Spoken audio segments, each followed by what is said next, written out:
Alright guys, pada video kali ini gue akan update lagi mengenai Bitcoin. Ya, kalau kita lihat ya hari ini terjadi sebuah penurunan yang luar biasa ya.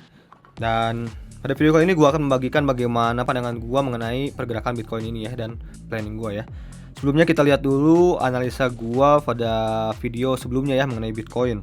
Ya, terakhir kita bahas Bitcoin di sini ya 3 hari yang lalu.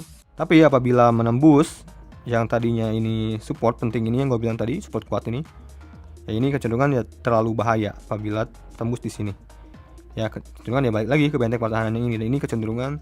Nah itu dia ya analisa gua 3 hari lalu. Nah, sekarang gua update. Di sini ada beberapa pandangan dari gua mengenai market ke depannya. Dan juga mungkin ada altcoin perwakilannya seperti Ethereum atau Cardano ya. So langsung aja kita bahas. Let's go. Gas bro.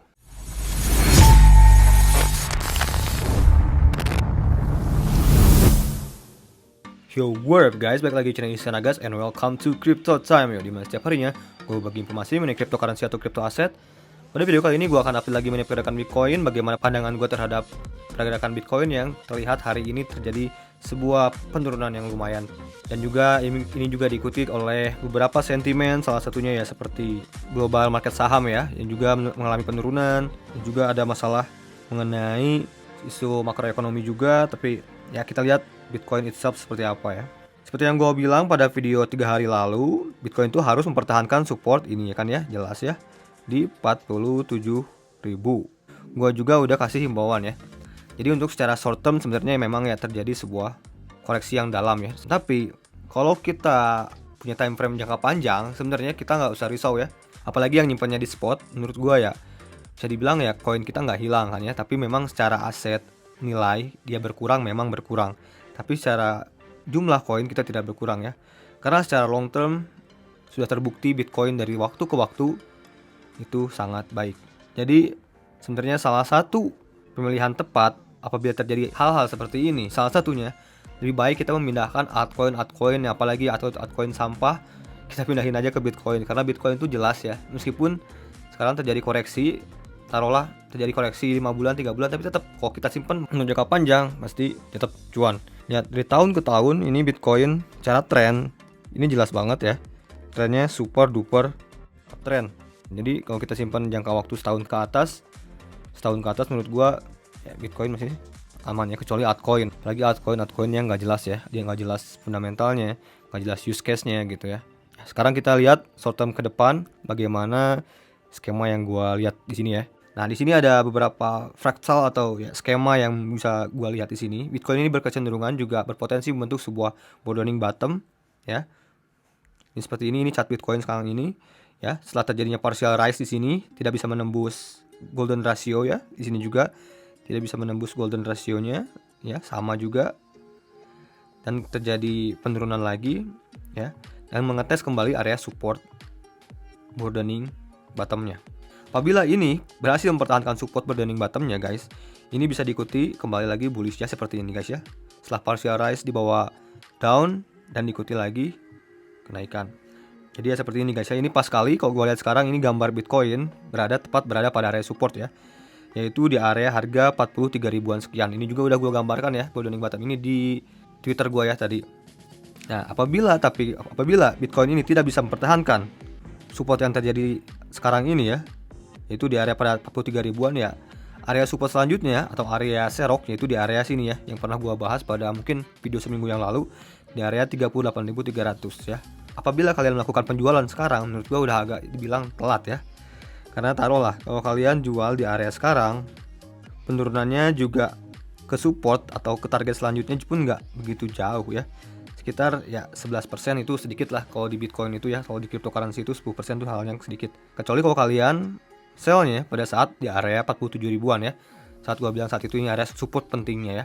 Dan terlalu beresiko juga ya kalau takutnya Bitcoin ini tidak break lagi dari support sekarang ini ya, jadi 43 ribuan.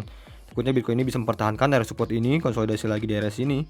Kalau kalian udah jual di area sini, sebenarnya sayang banget, takutnya malah ditinggal kembali ke atas lagi ya. Kecuali kalau kalian ya berhasil ngejualnya di area support sebelumnya yang gue bilang itu ya, di 47 ribuan. Maka sekarang kalian menunggu pun sebenarnya it's okay gitu ya. Ini terserah sih, semuanya not financial advice ya. Itu sih strategi gue sendiri ya. Dan gue juga sekarang ya aman-aman aja ya, santai. Maksudnya nggak ada posisi banyak juga di apa namanya leverage. Kalau kalian mau lihat juga, gue ada main leverage ya. Gue ada di Cardano, lihat. Kalau kita lihat di sini, gue masih dalam profit ya guys, lihat.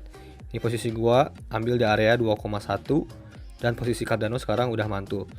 Sekarang pun bisa aja gue TP ya, lihat. Nih kalau kita lihat layar HP gue ini ya. Kalau kita lihat nih, gue masih profit ya, Cardano ini sekitaran 50%-an guys.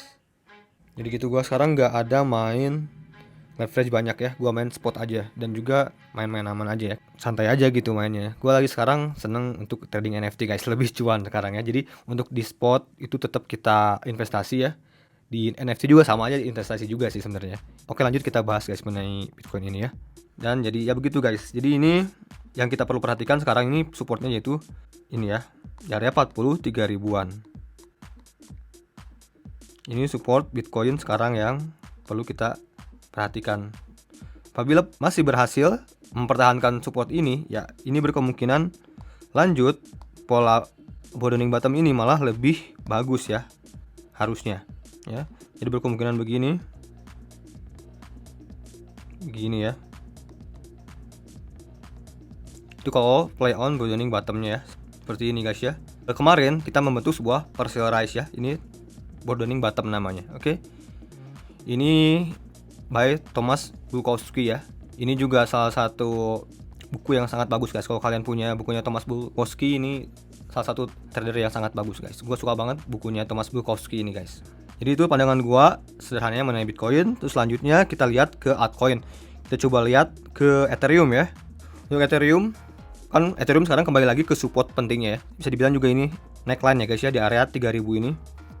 Jadi ini adalah support kuat sekali guys untuk Ethereum ini.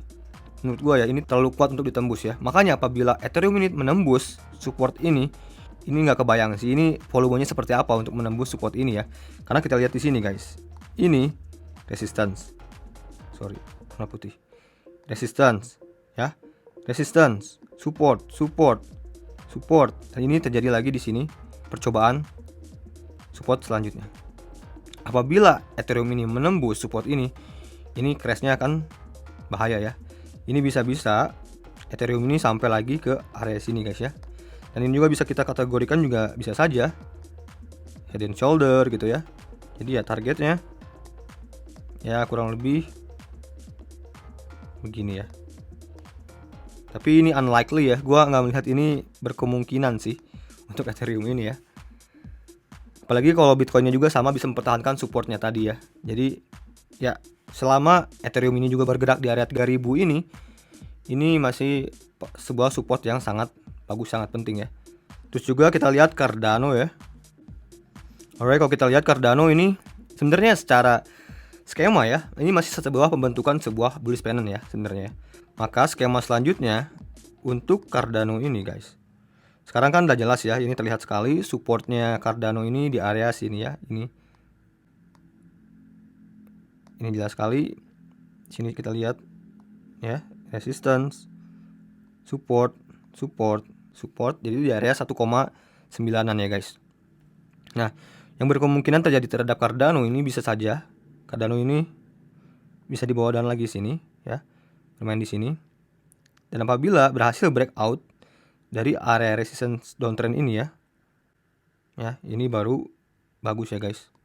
Ya targetnya bisa sangat tinggi ya guys ya, karena bisa kita ambil dari sini ya, kurang lebih seperti ini guys ya, bisa sampai sekitaran 3,5 bahkan 3,7 setengah ya. Jadi kalau menurut gua, kalau kalian panic selling sekarang ini udah nggak bagus sebenarnya, udah mendekati area support. Karena supportnya pun ya kalau kita cek ya sekitar 9%, walaupun di bawah koreksi lagi sekitar 9%. Jadi agak kurang masuk secara risk dan reward ya. Rewardnya tinggi, risknya dikit. Jadi kalau gua sih di spot ya kalem-kalem aja ya. Apalagi yang udah hold dari akhir tahun sampai ke sekarang ini, akhir tahun 2020 sampai sekarang ini ya udah jelas masih profit ya. Jadi gitu guys. Nah, gue juga kenapa gue sharing mengenai NFT ya. Sebenarnya gue ini membantu teman-teman juga ya untuk mendapatkan cuan lebih ya. Kalian tahu sendiri NFT ini sangat berpotensi ya. Dan gue juga sering sekali nge-tweet mengenai NFT akhir-akhir ini karena ya membantu teman-teman juga untuk cuan. Banyak juga teman-teman yang udah cuan dari NFT ya. Kalian juga bisa pantau sendiri, lihat di mentionan gue di Twitter, banyak sekali yang cuan dari NFT dan bahkan lebih cepet cuannya dibandingkan trading di spot ya, untuk yang jangka pendek. Tapi kalau yang jangka panjang long term ya itu bagus jelas ya. Dan sebenarnya membeli NFT juga sama sebenarnya. Kita berinvestasi koin kita, taruhlah kita membeli NFT Cardano nih ya. Nah, ketika kita mendapatkan dan menjual NFT kita lebih tinggi dari modal kita, maka koin Cardano kita bertambah kan. Nah, setelah tidak langsung kita compounding interest ya, atau meningkatkan jumlah kepemilikan kita terhadap Cardano. Jadi masih tetap sama-sama kita menghold Cardano. Kalau kita membeli NFT Cardano, menurut gua masih tetap sama saja kita memiliki koin Cardano. Bahkan compounding interest atau nilai interest kepemilikan Cardano kita bertambah. Jadi itu pandangan dari gua mengapa gua juga sekarang ini banyak sharing mengenai NFT. Jadi itu juga sebenarnya untuk membantu teman-teman juga menambahkan income tambahan di saat market sedang sideways ataupun sedang koreksi. Masih banyak kok hal-hal yang bisa kita dapatkan, tapi ya semuanya juga tetap beresiko ya. Makanya tetap kita harus menganalisa, tetap tetap kita harus belajar juga. Apapun yang kita lakukan, kita harus tetap research dulu ya. Jadi segitu guys, semoga video kali ini bermanfaat. Sampai ketemu di video gue selanjutnya. Salam cuan to the moon guys bro, and peace.